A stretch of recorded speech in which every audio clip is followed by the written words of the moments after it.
আনন্দের ধারা এলো মা আমিনার প্যারা এলো আব্দুল্লাহর দোলারা মহকার কাফে না বলে বেলাল কালেমা ছেড়ে দাও। মক্কার কাফেররা বেলাল বলেছে বেলাল কালেমা ছেড়ে দাও।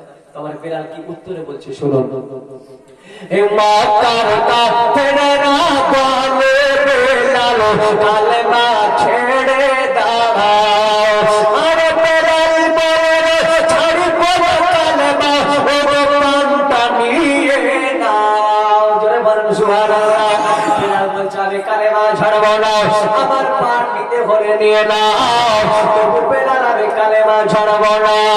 আরে মরার পরে ওর ঘরে কালেমা এক এক রতনের ধারা আমার জীবনে এলো ভীষণ আনন্দের ধারা এলো মা আমিনার প্যারা এলো আব্দুল্লাহর দোলারা।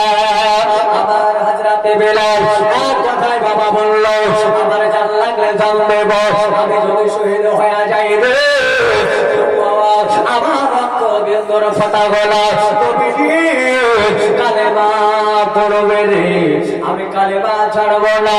ও বাবা বেলাল কে বাবা গো গরম পানিতে জমানিয়া ঢললা, কত কষ্ট হয় কত কষ্ট হয়। আমার বেলাল গো আমার নবীরে ভোলে নাই, জীবন দেব রে আমার নবীরে ভুলবো না। জীবন দিব কিন্তু নবীরে ভুলবো না। ও মুসলমান, আজকে আমরা কেমন ওই নবীর উম্মত, আমরা কিসে কেমন মুসলমান? আজকে মুখে বলি নবীকে ভালোবাসি, বাপ নামাজ পড়তে চাই, মুখে বলি নবীকে ভালোবাসি, বাপ মার মুখে দুটো খাবার দিই। আজ আমরা কেমন নবীর আশিক, কেমন নবীর প্রেমিক? আমরা যে জান্নাত যাব বলি কোন আশায় বলেন, কোন আশায় আমরা জান্নাত যাব? আজ জান্নাত যাব এটা আমরা সকলেই বলি। আমার রাসূল যদি শাফাআত না করে জান্নাত আপনার জন্য আমার জন্য হারাম হয়ে যাবে। আমার রাসূল যখন শাফাআত দেবেন তখনই জান্নাত যাওয়া সম্ভব হবে, নচেত সম্ভব হবে সম্ভব হবে না। মুসলমান, আজকে আমরা ও নবীর আদর্শ কেমন করে আমরা মানলাম?